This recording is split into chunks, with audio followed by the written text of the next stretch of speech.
My beloved brothers and sisters, if you are the one who carries your worries silently, who turns to Allah at night because you don't know who else to turn to, who keeps going even though your heart feels tired, then this reminder is for you, not for the crowd, not for everyone, for you. There is one simple step, sincere and often overlooked, that invites the help of Allah into a struggle like this. Please stay, because what you are about to hear may be the answer you have been waiting for. My beloved brothers and sisters, one of the greatest misunderstandings that quietly breaks hearts is the idea that silence means distance from Allah. Many people believe that because they are not speaking about their pain, not crying loudly, not expressing everything openly, Allah somehow sees them as less connected. This is not true.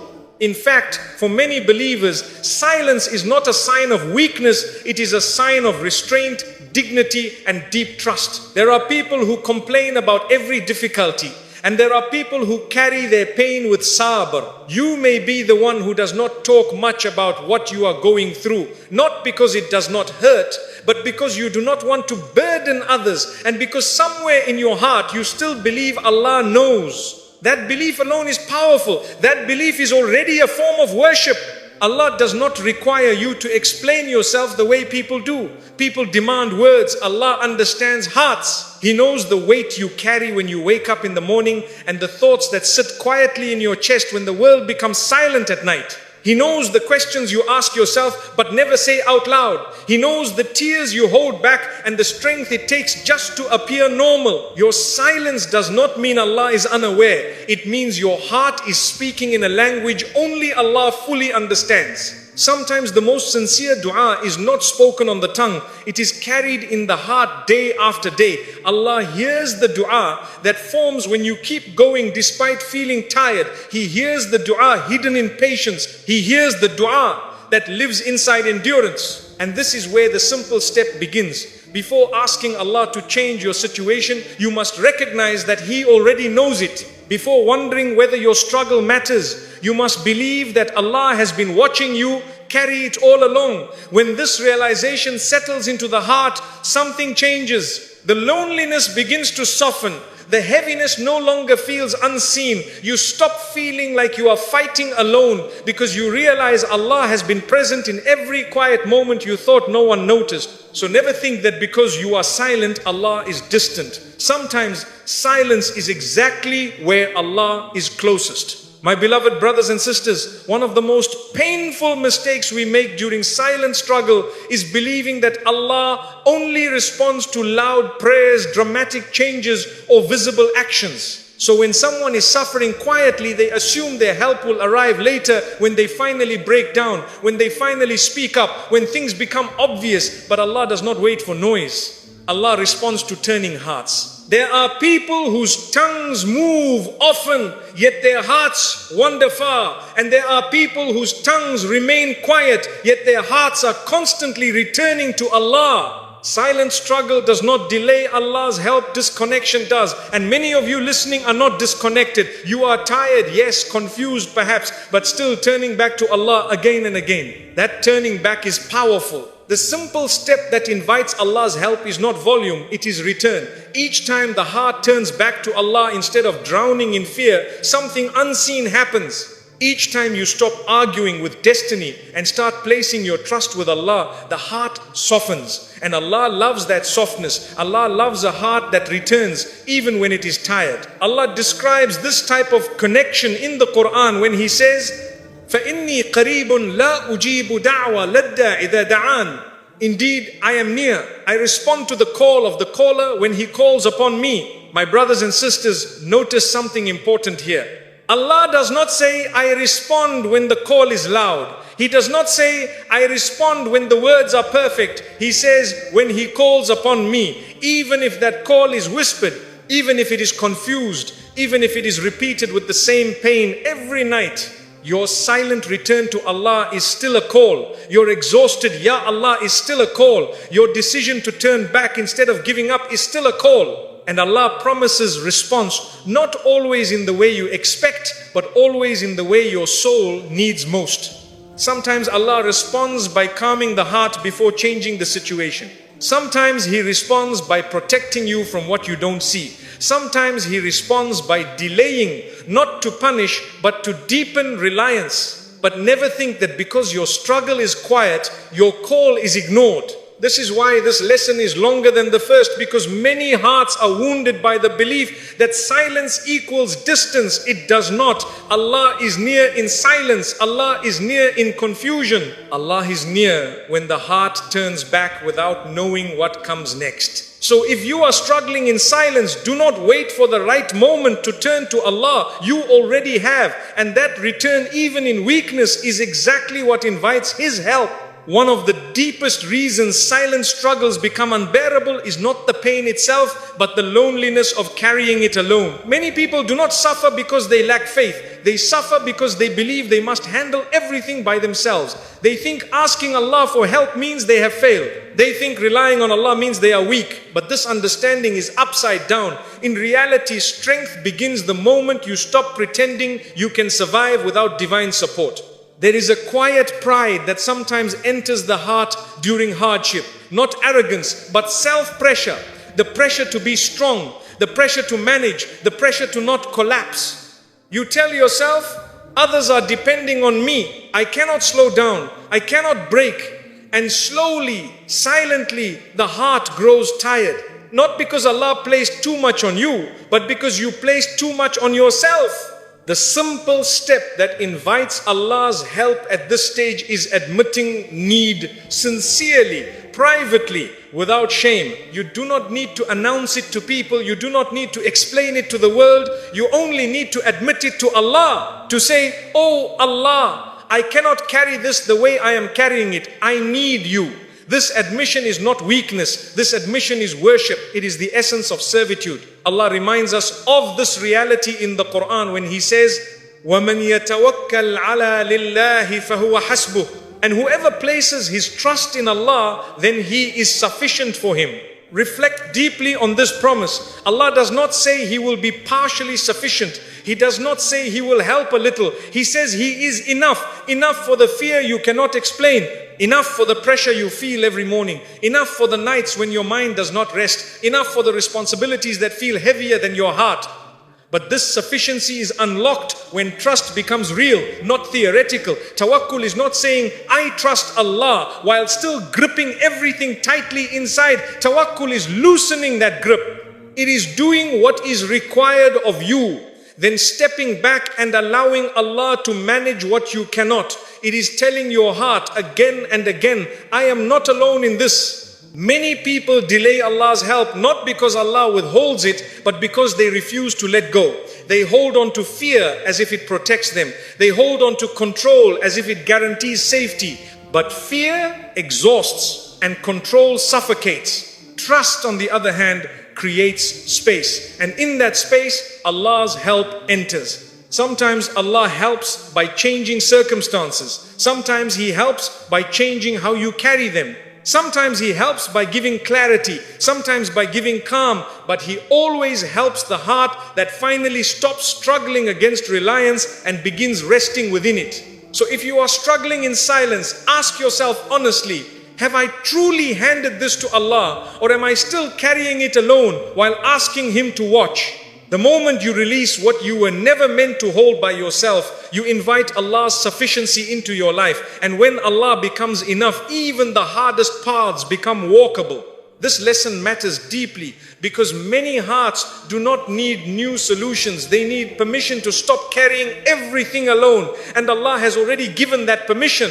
My beloved brothers and sisters, there is a moment in every silent struggle when the pain is no longer only about what you are facing, but about how you understand it. Two people can go through the same hardship. One grows bitter, exhausted and distant, while the other grows softer, closer to Allah and more grounded. The difference is not the test. The difference is perception. And this is where one of the most powerful doors of Allah's help quietly opens. Many people believe that Allah's help only arrives when the situation changes, when the problem disappears, when the door finally opens. But very often, Allah begins helping you long before that by changing how you see what you are going through. The struggle remains, but the meaning shifts. And when meaning shifts, the weight does too. When someone is struggling in silence, their pain often feels personal. Why me? Why now? Why after everything I've already endured? These questions circle the heart again and again. Left unchecked, they slowly poison patience. The simple step here is not to silence these questions, but to redirect them. Instead of asking why this is happening to you, you begin asking what Allah may be doing through this. This shift is not denial. You are not pretending the pain doesn't hurt. You are acknowledging that Allah does not test without wisdom. That belief alone begins to heal something inside. When the heart stops seeing the test as punishment and starts seeing it as purpose, despair loosens its grip. Allah reminds us of this reality when He tells us that hardship is never isolated from ease, not just at the end but with it. Meaning, even while the difficulty exists, Allah places openings inside it. Strength you didn't know you had, awareness you never developed before, a closeness to Allah that comfort never produced. Many people look back years later and realize that the moment they thought would destroy them was the moment that reshaped them. It purified intentions, it stripped away false reliance. It forced them to turn inward and upward. But while they were inside the storm, they couldn't see it. And that's human. Allah does not expect you to immediately understand. He only asks you not to accuse Him of injustice while you are still learning. When Allah sees a heart that says, "Oh Allah, I don't understand this, but I trust you," He sends help in ways that don't always look dramatic. Sometimes He sends patience before solutions. Sometimes clarity before relief. Sometimes calm before change. But these are not small things. These are divine interventions that keep the heart from breaking while the situation unfolds. This lesson is longer because it addresses a deep wound. The belief that pain has no meaning. That belief drains the soul faster than the hardship itself. But when meaning enters the struggle, endurance becomes possible. You still feel tired, but you don't feel abandoned. You still feel pressure, but you don't feel punished. So if you are struggling in silence, ask yourself gently, how am I seeing this test? Am I seeing it as proof of Allah's absence, or as a place where Allah is working in ways I cannot yet see? The moment you allow your heart to believe that Allah is shaping you, not crushing you, you invite a form of help that stabilizes you from within. And sometimes, my brothers and sisters, that inner stability is exactly what allows you to survive long enough to witness the external change you have been praying for. There is a stage in every silent struggle that is more dangerous than pain itself, and that stage is resistance. Not resistance against people, not resistance against circumstances, but resistance against reality as Allah has written it for now. Many hearts suffer not because they are tested, but because they are fighting the test internally while enduring it externally. They are patient on the outside, but exhausted on the inside. They accept Allah's decree with their tongues, but wrestle with it in their hearts. This inner resistance drains the soul slowly. You continue praying, but without peace. You continue trying, but without calm. You continue trusting Allah in words, but your heart remains tense, afraid of what might happen next. This is where the struggle becomes heavier than it was ever meant to be. The simple step that invites Allah's help at this stage is surrender, not surrender as defeat, but surrender as alignment. There is a difference between giving up and giving over. Giving up disconnects you from Allah. Giving over connects you to Him. Giving over says, "Oh Allah, I do not like this situation, but I accept that you allowed it. I will stop fighting it in my heart while I continue doing what is right with my hands." But surrender does not mean you stop making dua. It means you stop arguing with destiny while making dua. It does not mean you stop hoping for change. It means you stop letting fear control how you wait for it. It does not mean you stop feeling pain. It means pain no longer controls your decisions, your faith, or your sense of worth. Many people think surrender means weakness because they associate strength with control. But in Islam, strength is knowing where control ends. Strength is recognizing that Allah's wisdom is greater than your understanding. Strength is allowing your heart to rest in the knowledge that whatever Allah writes cannot miss you, and whatever He withholds cannot reach you prematurely. Silent struggles often intensify because the heart is tired of resisting what it cannot change yet. You replay the past, you fear the future, you question your worth, you ask whether you did something wrong. All of this is resistance disguised as thinking, and it exhausts the soul. Surrender interrupts that cycle. Surrender says, "Oh Allah, I release myself from the burden of understanding everything right now." Surrender says, "Oh Allah, I trust that you are not harming me, even if I don't yet see how you are helping me." Surrender says, "Oh Allah, I will walk this path with you instead of dragging myself through it alone." When the heart surrenders, something subtle but powerful happens. Anxiety begins to loosen, not because the problem vanished, but because the heart stopped trying to carry what it was never meant to hold. Fear loses its authority. Expectations soften. You become emotionally lighter even if your situation remains heavy. This is one of the hidden forms of Allah's help. Many people think Allah's help must be visible to be real. A door opening, a problem ending, a change happening quickly. But Allah often helps the believer by stabilizing the heart first, because a broken heart cannot handle an open door responsibly. Allah prepares the inside before changing the outside. Some of you listening are still standing not because the problem is small, but because Allah has been quietly strengthening your heart without you realizing it. The patience you didn't think you had, the calm you never learnt intentionally, the resilience that developed through nights you thought would break you. These are not accidents. These are signs of divine preparation. And surrender accelerates this preparation.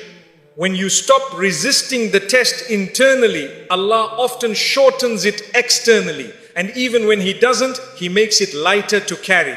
This is why some people suffer for years but remain grounded, while others collapse under far less. It is not the test, it is the posture of the heart. Allah never asks you to love pain. He asks you not to accuse Him through it. He never asks you to stop wanting relief. He asks you not to lose trust while waiting for it. And when the heart reaches that level of surrender, Allah's help begins to flow in ways that feel natural, not forced. Suddenly you find yourself making dua without desperation. Suddenly you feel peace without explanation. Suddenly you stop measuring your worth by outcomes and start anchoring it in your relationship with Allah. Suddenly silence no longer feels like abandonment, it feels like space for Allah to work. This is why some of the strongest believers are not loud. They are calm. They have suffered, but they are not bitter. They have waited, but they are not resentful. They have been tested, but they are not broken. They learned the difference between resisting Allah's decree and walking through it with Him. My beloved brothers and sisters, if you are struggling in silence and you feel tired beyond words, ask yourself gently, am I enduring this test, or am I also fighting it in my heart? If you are fighting it internally, no amount of patience externally will bring peace. But if you surrender sincerely, humbly, without conditions, you invite a level of Allah's help that does not depend on circumstances. And that help will carry you until the day Allah decides to change everything. Sometimes the biggest miracle is not that Allah removes the struggle, but that He transforms the one walking through it. My beloved brothers and sisters, there is a lesson that many hearts struggle to accept, yet it is one of the most transformative truths of faith. Allah often delays what you want in order to train who you are becoming. Not to punish you, not to ignore you, not to test how long you can suffer, but to prepare your heart for what is coming next. Delay is not emptiness, delay is instruction. When someone is struggling in silence, delay feels personal. You make dua, you try to improve, you correct mistakes, you wait, and still nothing changes. Days pass, months pass, sometimes years pass, and the heart begins to whisper dangerous questions. Did Allah hear me? Am I doing something wrong? Why does relief come to others so easily but not to me? These thoughts do not mean you lack faith. They mean you are human, but if left unanswered, they slowly weaken trust. The simple step at this stage is understanding delay correctly. Most people interpret delay as rejection, but in the language of Allah, delay often means development. Allah is not just concerned with what He gives you, He is concerned with who you are when you receive it. Because blessings given to unprepared hearts often become burdens, not gifts. Think carefully about this. If Allah gave you everything you wanted at the exact moment you wanted it, many of us would never grow.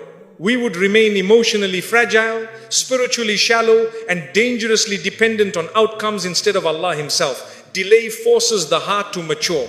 It teaches patience that cannot be learned through comfort. It builds reliance that cannot be developed through ease. When Allah delays, He is often stripping away false attachments. You begin the journey thinking relief will come through people, money, status, or outcomes. Delay slowly teaches you that none of these are stable foundations. People change, situations collapse, plans fail, and as these supports weaken, the heart is gently, sometimes painfully redirected back to Allah. This redirection is not cruelty. It is mercy disguised as waiting. Silent struggle is where this lesson is learned most deeply, because there is no applause for patience in silence, no praise for endurance no one sees, no validation for tears wiped away before anyone notices. And yet, Allah records every moment.